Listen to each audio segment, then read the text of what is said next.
Whoop, the dynamic duo. Hey guys, welcome to the Dynamic Duo. I'm Franz. I'm Kevin. Ladies and gentlemen, welcome back to the Batcave. Welcome back to Avengers Tower. Your dynamic duo has returned. I love it. I love it. Sometimes I think, should we cut out the introduction part? But you do such a good job. I'm like, no, we got to keep that. We got to keep that. All right. So, Kevin, lots to talk about. Lots to talk about this week, this month, this year. James Gunn just came out and announced the DCEU slate. And I am dying to get your opinion on the overall general thing and on each specific announcement that he has made. So before we go to the specifics, which we'll play for you guys so that you can see exactly what we're talking about, what's your thought on the general approach that James Gunn is taking with DCEU?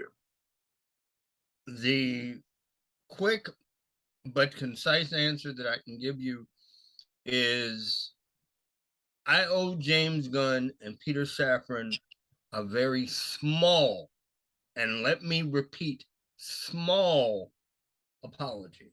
Okay. I am cautiously optimistic with a portion of what he talked about. I don't know if, because part of what he did say, I don't know if I would have come out and just told the audience that for the next decade, this is what we're planning. I would have broken their slate, their platform, into 5-year segments. Because I think the 10-year thing, and I've said this before, is DC's way and Gunn's specific, his way of sticking it to Marvel, because Marvel has gotten this pretty much right, although they have made some mistakes and had some bumps in the road, and we've talked about them. But Marvel has done their thing for over 10 years. And I really think that part of the announcement of, look, this is what we're going to give you for the next 10 years, I think they may be biting at the apple tree a bit much. But that's just me. Interesting. I don't know that I see it that way per se. I'll tell you why I don't 100% see it that way. I think it's because if they had done the 5 years slot, it may not have been enough to satisfy people. People would have been, wait, what about the Batman movie? What about what about? And so I think he wanted to say, okay, look, we're going to address all this stuff. Now, having said that, my question is the general choices that he has made as to what is going to be announced. I've always taken the approach, and if you look at the previous episodes, I've always taken the approach of, while I didn't agree with some of the decisions that were being made, for example, getting rid of Henry Cavill and Gal Gadot, I've always kind of understood that it's more than just about taste and preference. There's a logistical business aspect to the industry that we have to appreciate and understand. He may not have been able to pay Henry Cavill. He may not have been able to do certain things. So I took those decisions with a grain of salt, looking into the future. Not to say I agreed with them, but I just didn't admonish him as much as some people have vilified him in the press. Having said that, let's talk about the individual choices that he has made for this 10-year slot, because I don't think I overall agree with it. I don't think so.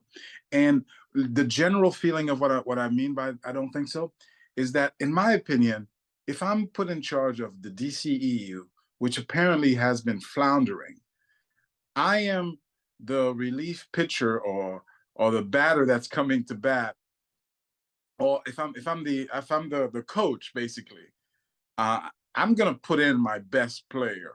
out there because my team is behind. And I would have started with a stronger slate of the Superman, Batman, Wonder Woman, slot. Now I know that's what's been done before, but that's still my go-to source. And I didn't feel that his release is as concentrated in that. So let's talk about it. Let's play it and let's see what he says. And also let's review his attitude about this whole thing. What do you think? Hold on.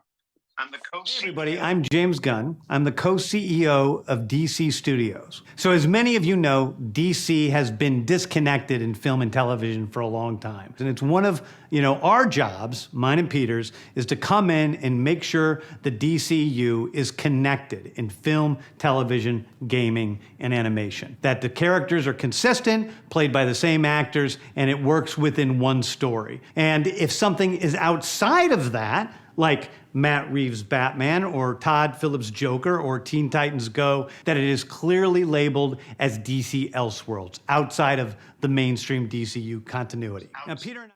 What do you think about that first decision to make the DCEU a one universe that's across the different mediums? I understand what they're trying to do. Some of it might work. Other pieces of this are not going to work. They've already had a handful of bumps in the road, both before he took over and since he's been here. Okay, where they're trying to cross everything over and make everything into one cohesive world, universe, whatever word you want to use. In so many ways, you can't. Because you're talking about different mediums where in order for your audience, and I want this to completely make sense. In order for your audience to completely and unabashedly follow you and say, okay, I got you. I'm watching your TV shows. I'm looking at your animated movies. I'm reading your comics. In a weird way, that puts too much pressure on the individuals that are creating this stuff. That, in my opinion, because although you can do all of what he said, to end up telling the audience everything is going to be connected because this is the decision we made, it's not really... The other reason why it doesn't work, Franz, and forgive me if I seem somewhat scatterbrained with this, there are things you can do in and with a comic book because it's print media, whether you're talking the new comics with the digital stuff or traditional print. There are things you can depict on a printed page that if you try to depict that same thing in a movie, it may not come across. You may have to make 30 different decisions or 105 different decisions before you can say, I can put a camera in front of this and make it move, make it work, and make it seem like it's realistic because you have moving material behind it. It's the same thing with animated material. There are certain things that you can do in an animated or cartoon world that you cannot do in anything else. And on an adaptable level, there's certain things you can't do in video games. They've already had, in their own right, a major failure with that Gotham Knights video game title.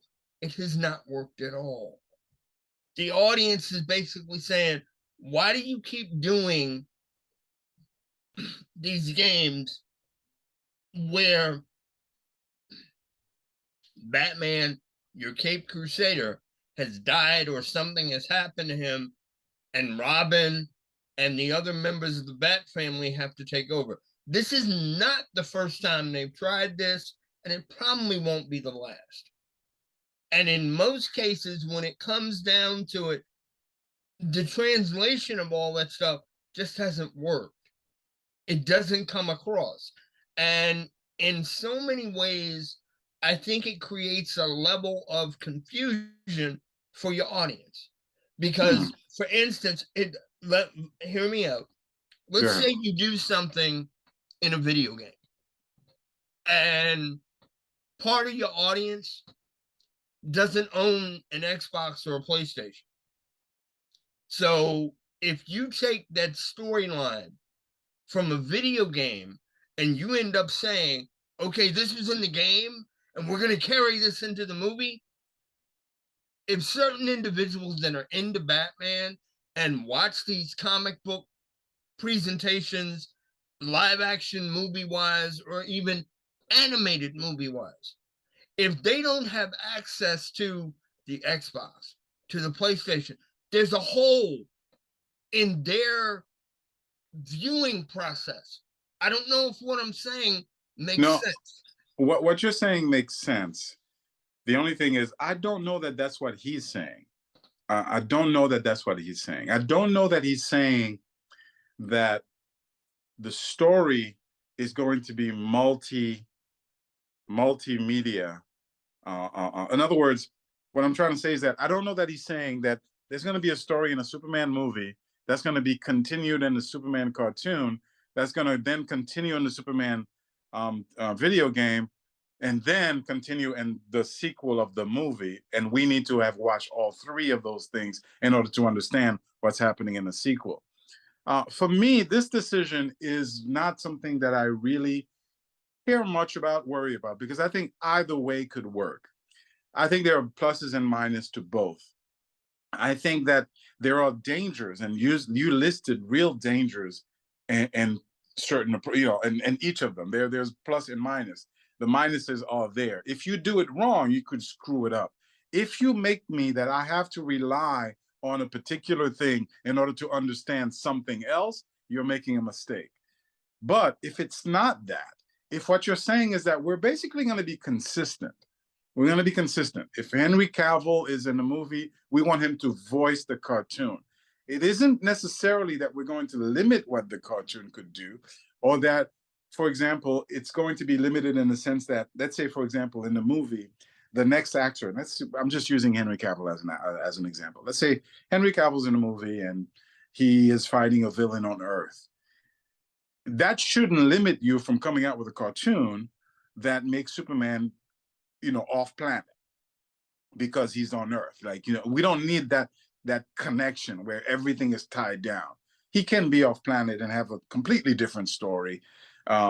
What shouldn't happen is you can have a Superman movie where he's married to Lois Lane, and then in the cartoon, he is married to somebody else. Those are the inconsistencies, I think, that I think he's trying to avoid. He's like, let's just keep it all sort of, linear, consistent throughout the different mediums. So that doesn't matter much to me. I think you can do it the other way too. I didn't mind having a Superman that's different than Henry Cavill in the cartoons. I don't think Henry Cavill has to voice the cartoons. I don't think that's a necessity. I enjoy the cartoons sometimes more than the movies, so that's not a problem.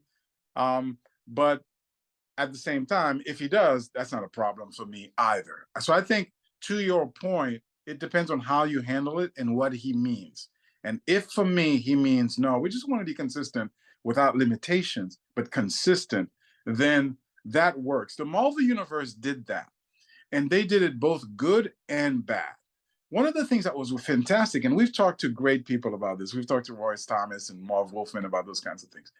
One of the things that I loved about Marvel is that, and I've only recognized it as an adult going back and rereading the material. I didn't get it at all as a kid. But the universe in Marvel was very interconnected, like extremely interconnected. You could be reading a Hulk comic, and he would run into Ghost Rider and do his thing, and then continue on. And I never realized that in Ghost Rider, he was meeting with the Hulk because he happened to be in a particular town, and it was very linear, but it didn't need to be. Like I didn't need to know to read the Ghost Rider issue in order to appreciate the issue that I'm reading. That was the good of the Marvel. At one point, Marvel went crossover crazy. And it was like, you have to buy this book in order to understand what's happening in that book. And you have to, and when that happened, that was a mess because they were blackmailing you into buying some, obscure comic that you didn't care about or that you didn't buy. And if you didn't buy, then the story didn't make sense. So that's your fear, and that's a legitimate fear. But I don't know that I interpreted what he said as that. Does that make sense? Of course, and I understand. And thank you for helping my own brain clarify a portion of what he said. All right, let's move on to the next thing that he talked about.